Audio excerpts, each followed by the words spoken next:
नमस्कार बंधुरा अनुश्री रान्नाघरे आपनादेर सबाइके स्वागत। एरम भावेई आमाके सापोर्ट करबेन और आमार पाशे थाकबेन जाते आमी आपनादेर थेके आरो बेशी मोटिवेशन पाई और नतून नतून रेसिपि करे आपनादेर सामने प्रेजेंट करते पारी। चलुन शुरू करी आमार आजकेर रेसिपि।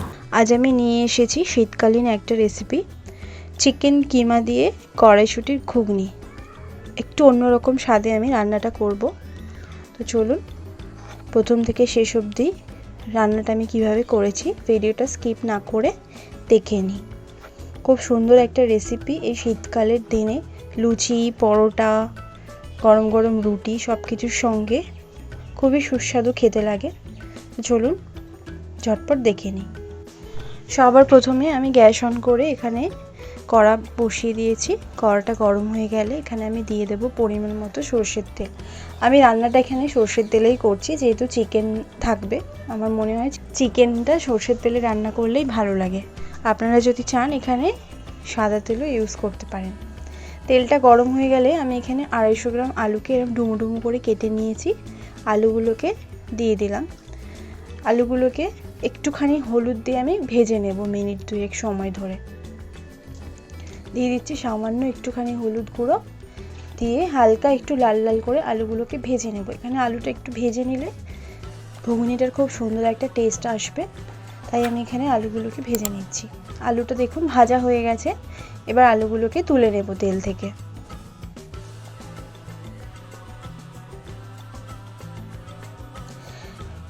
এবার ওই একই তেলে আমি ফোড়নে দিচ্ছি একটা তেজপাতা আর একটা শুকনো লঙ্কা। শুকনো লঙ্কাটা আমি মাঝখান থেকে এরকম একটু ফাটিয়ে দিয়েছি। এরপর দেব 1 চামচ জিরে, গোটা জিরে। ফোড়নে গোটা জিরেটা দিলে খুব সুন্দর একটা গন্ধ আসে, তাই এখানে আমি জিরেটা ব্যবহার করেছি। ফোড়ন থেকে খুব সুন্দর গন্ধ বেরিয়ে গেছে। এবার আমি দিয়ে দেবো একটা মিডিয়াম সাইজের পেঁয়াজকে আমি এরকম চপিং করে কেটে নিয়েছি।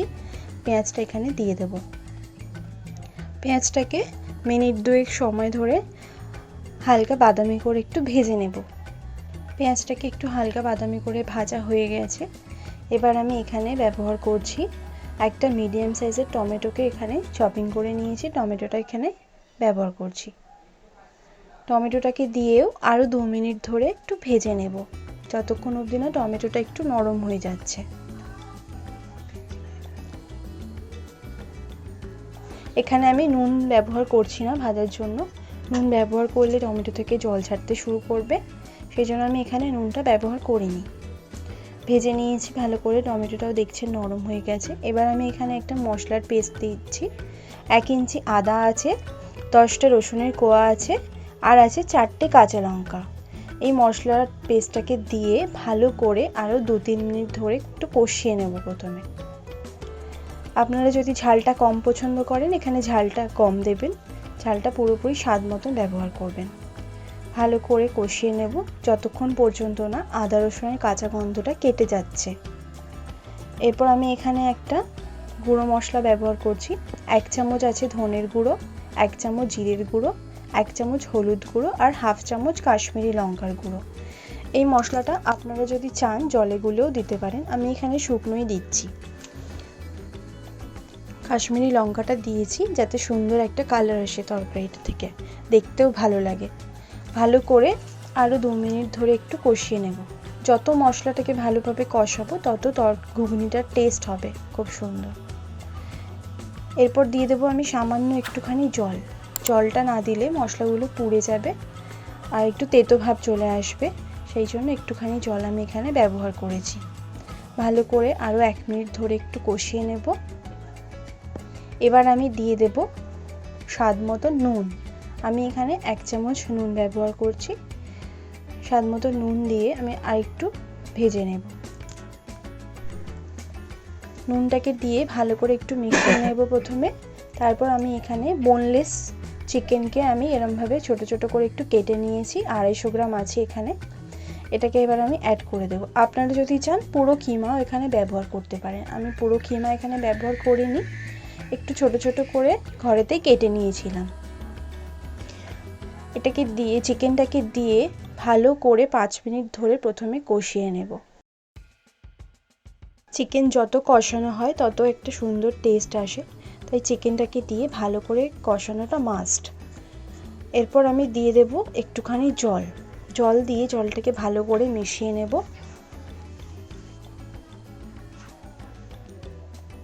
ভালো করে মেশানো হয়ে গেলে এবার আমি ঢাকা দিয়ে গ্যাসের ফ্লেমটা লো করে 2 মিনিটের জন্য একটু রান্না হতে দেবো। এখানে কিমাগুলো একটু ভালোভাবে সেদ্ধ হয়ে যাবে হালকাভাবে। এরপর ফিরে এলাম 2 মিনিট পর, ভালো করে একটু নেড়ে নিচ্ছি। চিকেনের কিমাগুলো আমার হালকা একটু সেদ্ধ হয়ে গেছে। এবার আমি এখানে অ্যাড করব ভেজে রাখা আলুগুলো দিয়ে আরও 1 মিনিট ধরে একটু কষিয়ে নেব। আলুগুলো কষানোর কারণ হচ্ছে আলুগুলোতেও ভালোভাবে মশলাটা ভালোভাবে কষানো হলে আলুগুলো খেতে খুব সুন্দর একটা টেস্ট আসে, সেই জন্য আলুটাকে দিয়েও একটু 1 মিনিট ধরে কষিয়ে নিলাম। এরপর আমি এখানে 500 গ্রাম কড়াইশুঁটিকে খোসা ছাড়িয়ে ধুয়ে নিয়েছি, কড়াইশুঁটিগুলো এখানে দিয়ে দিলাম। আমি এখানে কড়াইশুঁটিগুলোকে সেদ্ধ করে নিইনি, কেননা আমার মনে হয় কাঁচা কড়াইশুঁটি দিলে খুব সুন্দর খেতে লাগে, আর কড়াইশুঁটি খুব সহজেই সেদ্ধ হয়ে যায়, তাই আমি আলাদা করে আর সেদ্ধ করে নিইনি। একবারে দিয়ে আরও 2 মিনিট ধরে কষিয়ে নেব।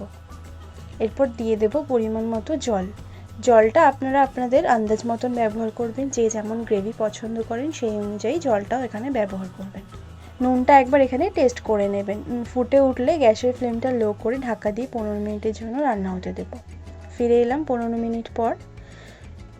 সব কিছুই ভালোভাবে সেদ্ধ হয়ে গেছে, আলু, কড়াইশুঁটি, চিকেন। দেখুন আমি দেখিয়ে দিচ্ছি, আলুগুলো খুব সুন্দরভাবে সেদ্ধ হয়ে গেছে, কড়াইশুঁটিগুলোও ভালোভাবে সেদ্ধ হয়ে গেছে, খুব সুন্দর নরম হয়ে গেছে। এবার আমি গ্রেভিটা একটু শুকিয়ে নিলাম। এতটা গ্রেভি রাখলে খেতে ভালো লাগবে না, তাই আমি গ্যাসটাকে জোর করে গ্রেভিটা একটু শুকিয়ে নিয়েছি। এরপর আমি এখানে দিয়ে দিচ্ছি 1 মুঠো ধনেপাতা, কুচনো ধনেপাতা, আর দিয়ে দেব 1/2 টিস্পুন মতন গুঁড়ো গরম মশলা, দিয়ে ভালো করে মিশিয়ে নেব। গরম মশলা আর ধনেপাতাটা ভালো করে মিশিয়ে নিলাম। এবার গ্যাসের ফ্লেমটা বন্ধ করে দেব,